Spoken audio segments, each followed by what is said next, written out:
جب نظر پاک ہو جاتی ہے تو پھر دل پاک ہو جاتا ہے۔ 40 دن تک جو شخص اپنی نگاہ کو مکمل پاک کر لے تو اس کو نماز کا حظ آنا شروع ہو جاتا ہے، اس کا سرور آنا شروع ہو جاتا ہے، اس کی کیفیت آنی نصیب۔ 40 دن بڑے نہیں ہوتے،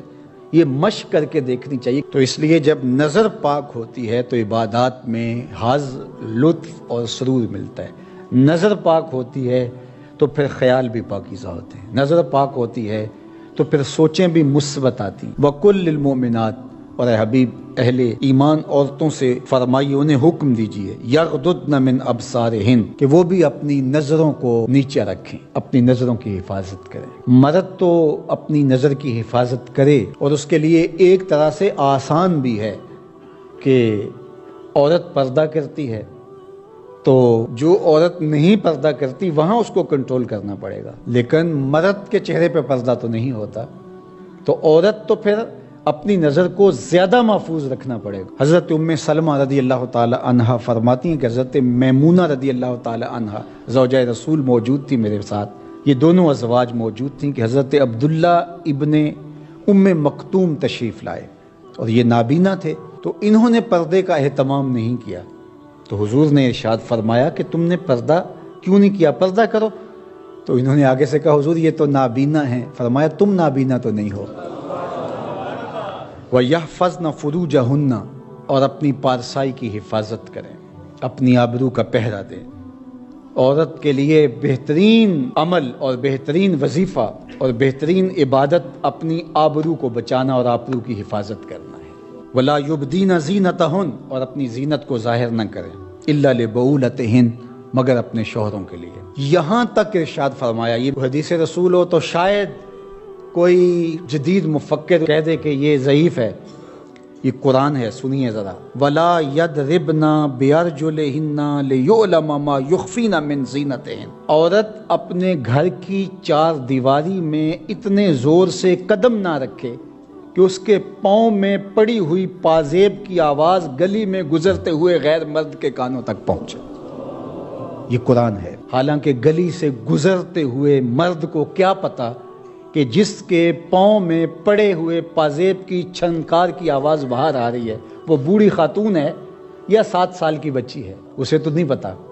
اور اس کو بھی نہیں پتا کہ باہر کوئی گزر رہا ہے یا گلی خالی ہے یا کوئی بوڑھا گزر رہا ہے یا کوئی بچے گزر رہے ہیں، لیکن اسے یہاں تک حکم دیا کہ تیرے پاؤں میں پڑی ہوئی پازیب کی چھنکار، تیرے پاؤں میں پڑے ہوئے جوتوں کی آواز بھی ایسی نہیں ہونی چاہیے کہ غیر مرد تک وہ پہنچ کر کے اس کو متوجہ کر دے۔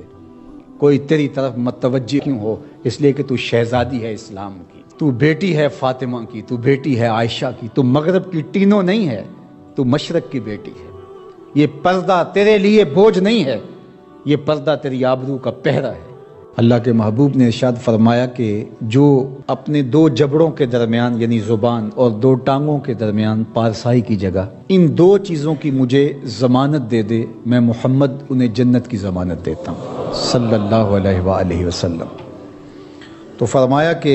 یہ ان کے لیے بہت ستھرا ہے، بے شک اللہ کو ان کے کاموں کی خبر ہے، تم کبھی بھی اس سے مخفی نہیں رہ سکتے، تمہارا کوئی عمل اس سے پوشیدہ نہیں رہ سکتا۔ یہ حکم مردوں کے لیے تھا کہ نگاہوں کو نیچا رکھیں اور اپنی پارسائی کی حفاظت کریں، یہ ان کی ستھرائی کا ذریعہ ہے، ان کے باطن کی پاکیزگی کا سامان ہے۔ جب امام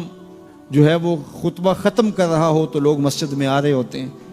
اور پھر بہت جلدی نکلنے کی ہوتی ہے، امام کے منبر پر بیٹھنے سے قبل مسجد میں آنے کا رجحان پیدا کرنا چاہیے۔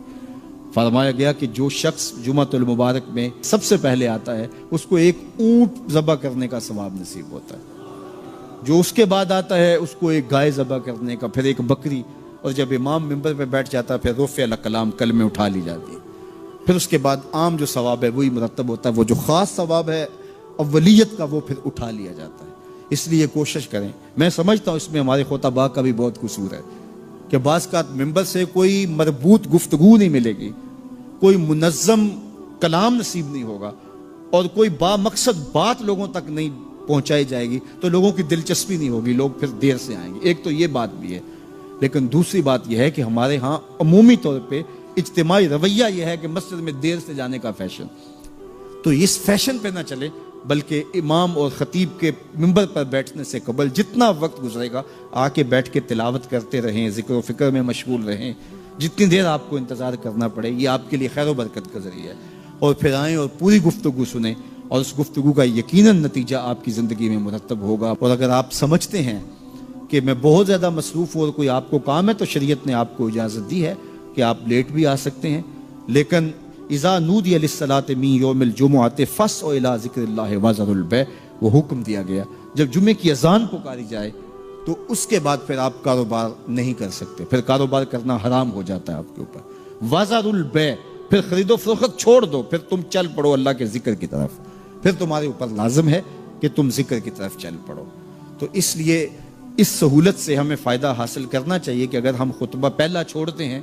اور دوسری اذان یہ اذان ہے جس کے بعد کاروبار کرنا حرام ہے، اذان ثانی ہے، یہ سہولت کے لیے پہلا وقت اجمیوں کے لیے ہے تاکہ جو ہے وہ اردو میں یا اپنی زبان میں اجمی زبان میں بھی کچھ کلام سن سکیں۔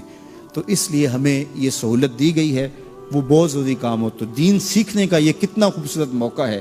ہر جمعے آپ کو کسی نہ کسی موضوع پہ ایک خطیب لیکچر دیتا ہے، بات سناتا ہے، اور ایک موضوع پر مختلف احادیث قرآنی آیات کو پڑھ کے مطالعہ کر کے نتیجہ نکال کے آدھے گھنٹے میں پونے گھنٹے میں آپ تک ایک پورا میسج ڈلیور کرتا ہے۔ تو اس لیے اس کو بھرپور حاصل کرنے کے لیے اور اپنی نسلوں کو دین سے جوڑنے کے لیے یہ اسلام آج بھی بہت سارے مشقتیں اور بہت ساری سازشوں کے باوجود یہ قائم ہے، اس لیے کہ اس نے خوبصورت ہمیں نظم دیا ہے۔ محلے کی سطح پہ 5 گانا نماز ہے، علاقے کی سطح پہ جمعہ ہے، سالانہ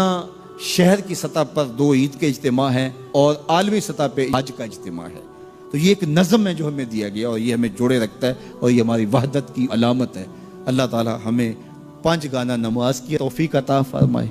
اور اہتمام کے ساتھ نماز جمعہ کی توفیق عطا۔ ایک حدیث میں آتا ہے جس نے 3 جمعے بغیر کسی عذر کے ترک کر دیے اس کے دل پر نفاق کی مہر لگا دی جاتی ہے۔ اللہ ہمیں محفوظ فرمائے۔ وآخر دعوانا